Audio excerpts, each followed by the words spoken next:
Hello everyone, welcome to my channel. In this video I have one integral that I would like to evaluate. It's an indefinite one, no limits of integration. It's the integral of x squared all over 2 plus square root of 4 minus x squared dx.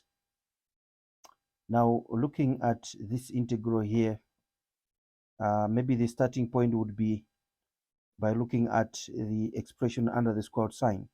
But if you differentiate this, the answer is going to be minus 2x. And in the numerator we have x squared. So it means that we cannot just apply u substitutions directly here. We have to do something. And what we need to do is what I call conjugates. We're going to look at the application of conjugates. Let me just remind you the story behind conjugates. I have spoken about conjugates in my previous videos, and I would just want to remind you, if you are required to factorize a squared minus b squared, the answer would be a plus b in one bracket and another a minus b in another bracket. Now these two are what we call conjugates. So if I have one, I need another to complete the set. But if you look at this expression here in the denominator, you can clearly see that we have this form here, a plus b, so we need a minus b. So I'm going to have to multiply in the numerator by a minus b, in the denominator by a minus b as well. Well, I'm talking basically about 2 minus square root of 4 minus x squared. I have to multiply in the numerator and also in the denominator as follows. So this would be the approach. So the integral we have is, let's call this page 1. And the integral is the integral of x squared all over 2 plus square root of 4 minus x squared dx. So what I was saying is this is exactly equal to the integral of x squared all over 2 plus square root of 4 minus x squared. We're multiplying this by, let me put this in brackets, multiplying this by 2 minus square root of 4 minus x squared in the numerator, and also in the denominator the same expression, because we don't want to change our original integral of this one. So we're going to say 2 minus square root of 4 minus x squared, like that, and then we have our dx here. Notice that this is the one, the special one that I've always talked about. Now we have to multiply the numerator and the denominator as follows. Put the expressions together.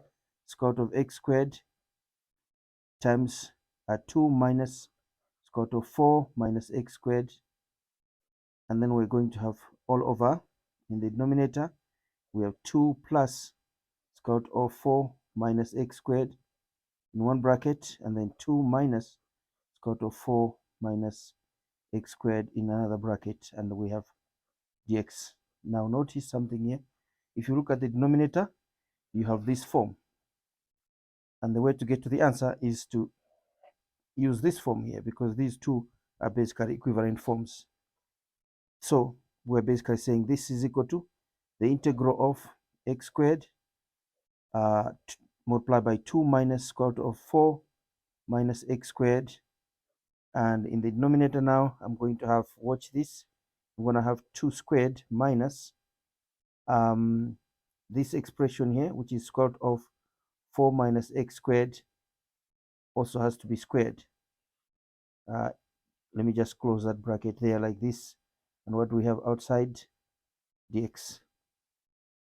Now this is 4, and squaring that, we just get rid of the square sign, taking us to the next step, which is the integral of x squared times 2 minus square root of 4 minus x squared, and we're saying all over, check this, this is 4 minus, and here we have open brackets 4 minus x squared, like that, and then we have dx.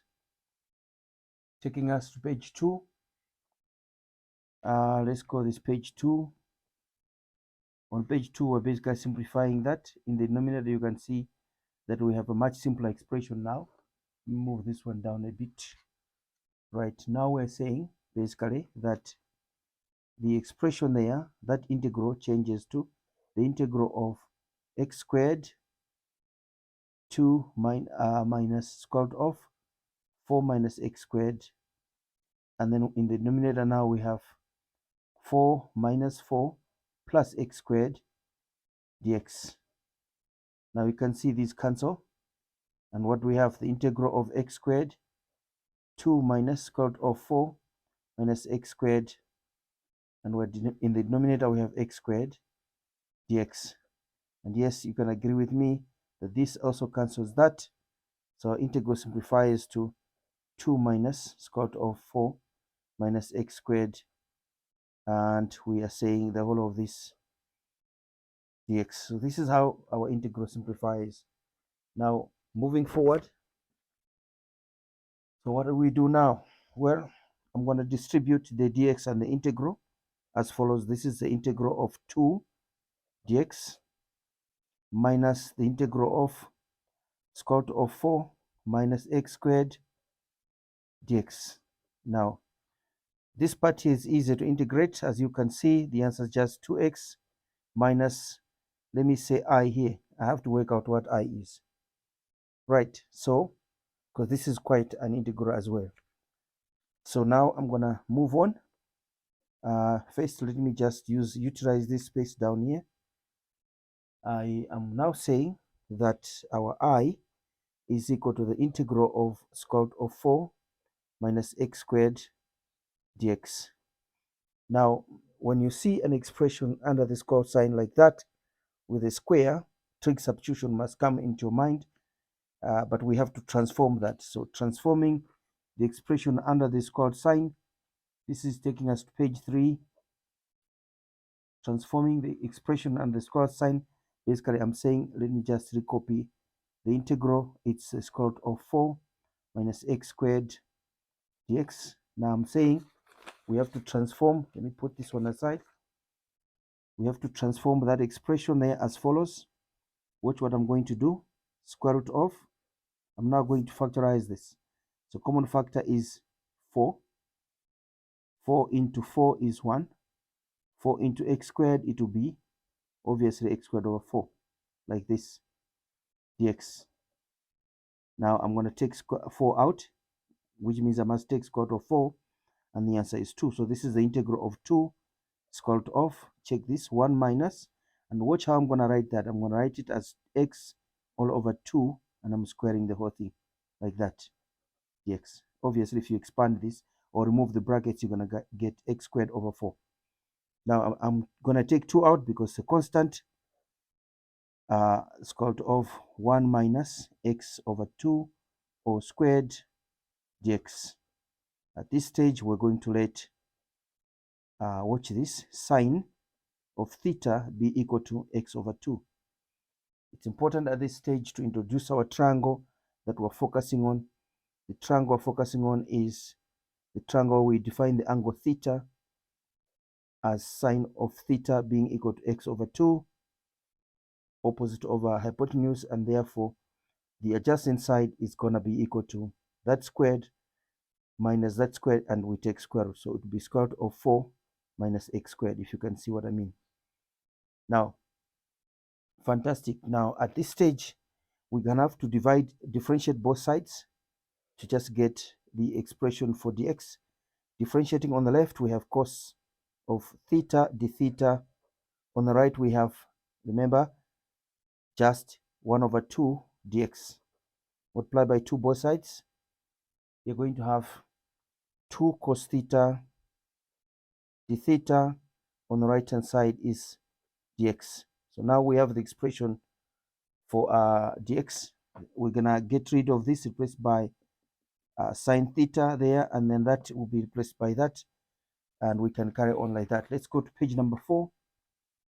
Page 4, basically I'm saying our integral now changes to, this integral now changes to 2 square root of 2, the integral of the square root of 1 minus, that will be sine squared theta, and instead of cos theta, I'm going to have 2 cos, instead of dx, I'm going to have 2 cos theta d theta outside there, as follows. So we're basically saying that should now be equal to the twice the integral of square root of 1 minus sine square root of theta.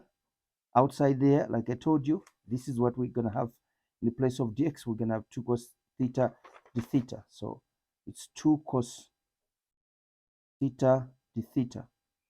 Now, using trig identities, you would recall that this one here, if I may use this page, you would recall that this part here comes from cos square root of theta plus sine square root of theta equals 1 always, and making cos squared theta subject to formula, cos squared of theta, the answer will be equal to 1 minus sine squared of theta. So this expression here stands for that. So in the place of this, I'm going to put cos squared theta.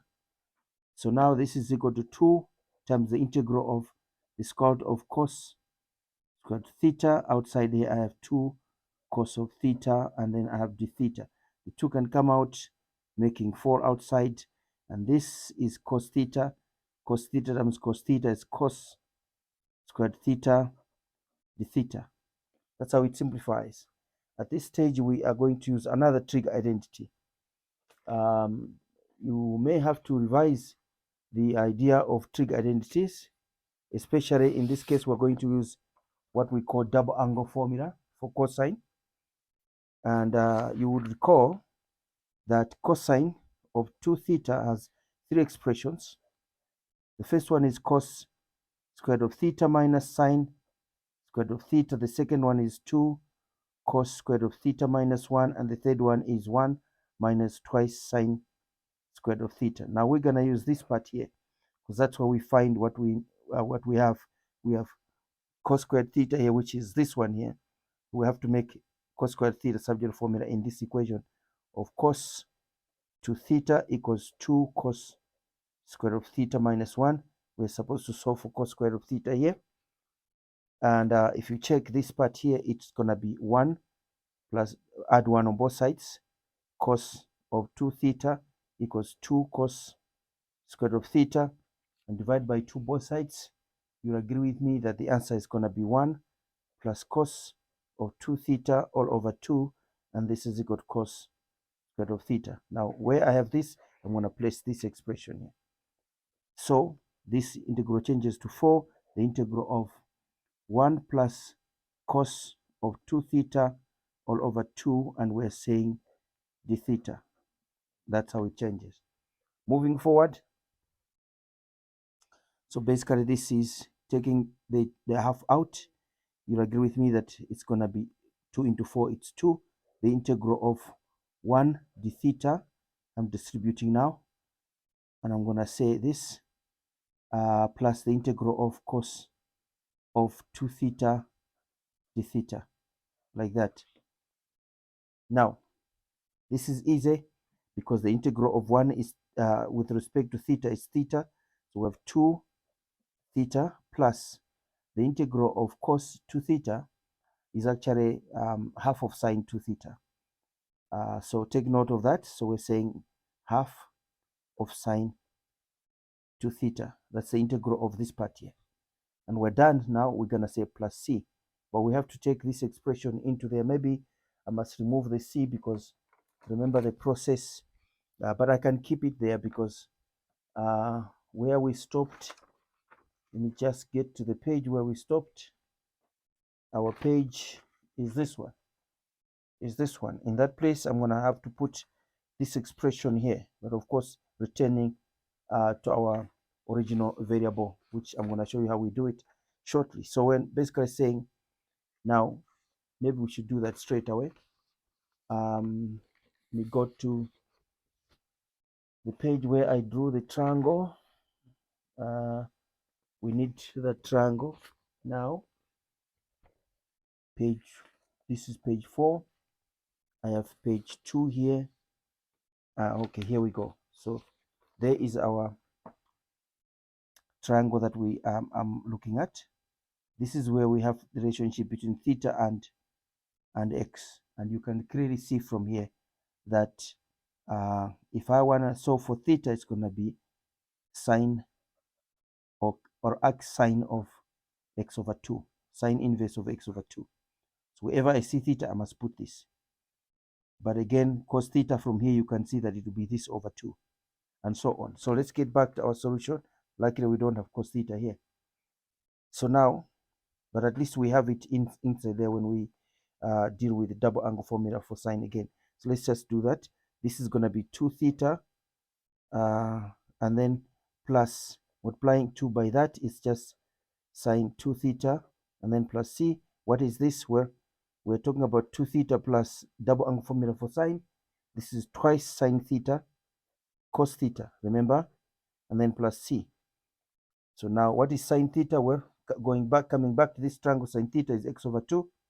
What is cos theta? Well, it's going to be square root of 4 minus x squared over 2, and then we're done.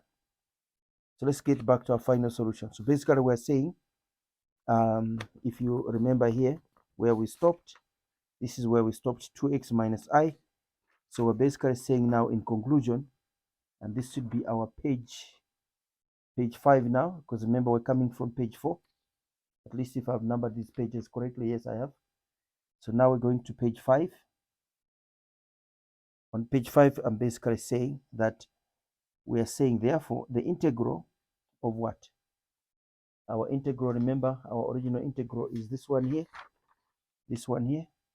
So we're saying therefore the integral of x squared all over 2 plus square root of 4 minus x squared dx is just equal to 2x minus, so where are we at? Here we are, 2x minus I. And what is I?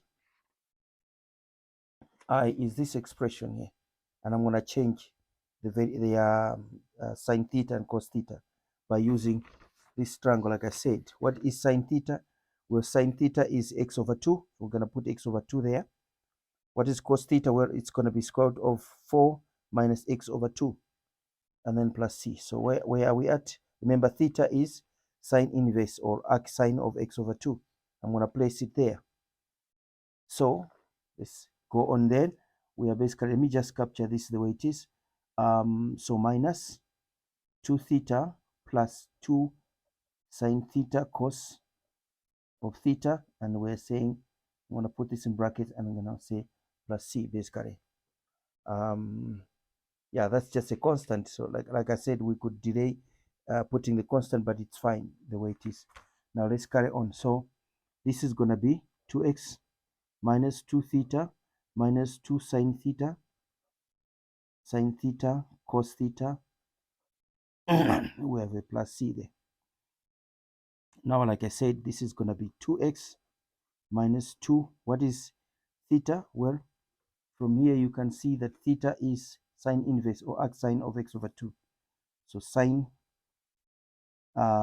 inverse of x over 2, that's theta, and we're saying minus 2. What is sine theta? Well, sine theta, you can see it's x over 2.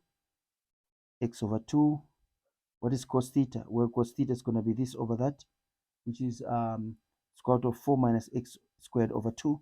So that would be square root of 4 minus x squared all over 2, and then we're saying plus c.